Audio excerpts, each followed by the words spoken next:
بسم اللہ الرحمن الرحیم۔ السلام علیکم۔ 4 گناہ گاروں کو آپ صلی اللہ علیہ وسلم کا خواب میں دیکھنا۔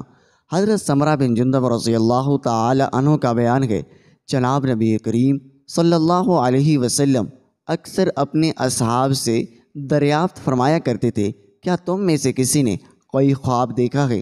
ایک دن صبح کو آپ صلی اللہ علیہ وسلم نے خود بیان کرنا شروع کیا، آج کی رات میرے پاس 2 آدمی آئے اور مجھ کو بیت المقدس کی طرف لے گئے۔ ہمارا گزر ایک آدمی کے پاس سے ہوا جو لیٹا ہوا تھا، اور ایک دوسرا آدمی اس کے سر کو پتھر سے کچل رہا تھا۔ جب وہ پتھر مارتا تو سر چور چور ہو جاتا اور پھر وہ سر لڑکھ جاتا۔ پھر وہ آدمی پتھر لینے جاتا، اتنے میں اس کا سر صحیح سلامت ہو جاتا اور وہ واپس آ کر پھر مارنے لگ جاتا۔ اسی طرح پراپر ہوتا رہا۔ میں نے اپنی ساتھی سے کہا، یہ بڑا ہی حیرت انگیز اور تعجب خیز منظر ہے، یہ دونوں کون شخص ہیں؟ میرے ساتھی نے کہا، ابھی اور آگے چلیے۔ ہم آگے چلے تو دیکھا ایک آدمی گدے کی پل لیٹا ہوا ہے اور ایک شخص لوہے کے اکھاڑے سے اس کے پاجوں کو گدی تک چیرتا ہے۔ ایک طرف اس کا منہ چیر کر جب دوسری طرف سے چیرنے لگتا ہے تو پہلا چیرا ہوا درست ہو جاتا ہے، اسی طرح بار بار چیرتا ہے اور پھر درست ہو جاتا ہے۔ میں نے کہا، یہ کون ہے؟ مجھ سے کہا گیا، ابھی اور آگے چلیے۔ چنانچہ ہم آگے بڑھتے تو ایک تندور ملا، اس میں بڑا شور و غل ہو رہا تھا۔ تندور میں جھانکا تو ننگے مرد و عورت تھے، آگ کی لپٹیں ان کے نیچے سے لپکی اور وہ شور مچانے لگتی۔ وہاں بدبو ناقابل برداشت تھی۔ میں نے پوچھا، یہ کون ہے؟ مجھ کو حکم ہوا، ابھی اور آگے چلیے۔ ہم ایک نہر پر گزرے جس کا پانی خون کی طرح سرخ تھا، اس میں ایک آدمی تیر رہا تھا اور دوسرا آدمی نہر کے کنارے پر بہت سے پتھر لیے کھڑا ہوا تھا۔ وہ تیرنے والا آدمی جب کنارے پر آتا تو اپنا منہ کھول دیتا اور کنارے والا آدمی ایک پتھر اس کے منہ میں لقمے کے طور پر ڈال دیتا۔ اسی طرح بار بار ہوتا رہا۔ میں نے پوچھا، یہ کون لوگ ہیں؟ جواب ملا، ابھی اور آگے چلیے۔ تو ہم ایک انتہائی بدصورت آدمی پر گزرے، اس کے پاس آگ تھی، وہ آگ سلگتا اور اس کے گرد چکر لگاتا۔ میں نے پوچھا، یہ کون ہے؟ جواب ملا، ابھی اور آگے چلیے۔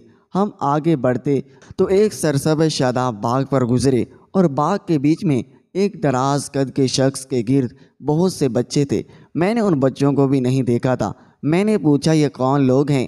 جواب ملا، ابھی اور آگے چلیے۔ پھر ہم ایک ایسے وسیع اور حسین باغ میں پہنچے، میں نے ایسا باغ بھی نہیں دیکھا تھا۔ اپنے ساتھی کے حکم سے میں اندر داخل ہوا۔ اس میں ایک ایسا چشمہ تھا، سونے چاندی کی اینٹوں سے اس کی تعمیر ہوئی تھی۔ ہم شہر کے دروازے پر آئے، دروازہ کھلوایا اور ہم اس میں داخل ہو گئے۔ اندر پہنچے تو ہمارے سامنے چند آدمی آئے جن کا آدھا جسم نہایت ہی خوبصورت اور آدھا جسم بدصورت تھا۔ میرے ساتھی نے ان سے کہا، تم اس سامنے والی نہر میں کود پڑو۔ وہ کود پڑے۔ وہ نہر بہت وسیع تھی، اس کا پانی دودھ کی طرح سفید تھا۔ وہ جب نہر سے نکل کر واپس آئے تو ان کی بدصورتی ختم ہو گئی اور پورا جسم نہایت حسین ہو گیا۔ میرے ساتھی نے مجھ سے کہا، جنت عدن ہے اور یہی تمہارا ٹھکانہ ہے۔ میں نے نگاہ اٹھائی تو ایک سفید محل نظر آیا۔ ساتھی نے کہا، یہ بھی تمہارا ٹھکانہ ہے؟ میں نے کہا، اللہ تعالیٰ تم کو برکت دے، مجھے اپنے اس ٹھکانے میں ذرا داخل ہونے دو۔ انہوں نے کہا، ابھی تو نہیں، مگر تم ضرور اس محل میں داخل ہوگے۔ میں نے شروع سے اب تک جو حیرت ناک مناظر دیکھے ان کے بارے میں اپنے ساتھی سے حقیقت حال دریافت کی۔ اس نے بتایا، پہلا شخص جس کا سر پتھر سے کچلا جا رہا تھا وہ شخص ہے جس نے قرآن کریم کی تعلیم حاصل کر کے اس کو بھلا دیا اور فرض نماز کو ترک کر کے سوتا رہا۔ یہ برتاؤ اس کے ساتھ قیامت تک ہوتا رہے گا۔ اور دوسرا شخص جس کا چباڑا چیرا جا رہا تھا وہ آدمی ہے جو صبح کو اپنے گھر سے چلتا ہے، جھوٹ بولتا پھرتا ہے، یہ برتاؤ اس کے ساتھ قیامت تک ہوتا رہے گا۔ اور تیسرا نمبر پر وہ مرد و عورت جو تندور میں ننگے جل رہے تھے، وہ زناکار لوگ ہیں۔ چوتھا شخص جو نہر میں تیرتا ہے اور کنارے پر پتھر کا لقمہ پاتا ہے، وہ شخص ہے جو سود کھایا کرتا تھا۔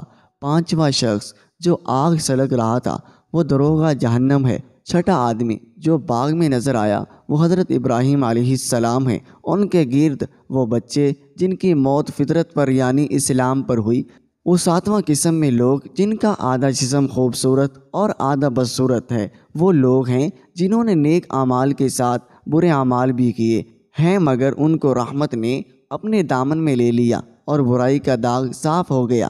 آپ صلی اللہ علیہ وسلم نے فرمایا، اس کے بعد ان دونوں ساتھیوں نے اپنا تعارف کروایا، میں جبرائیل ہوں اور یہ میکائیل ہے۔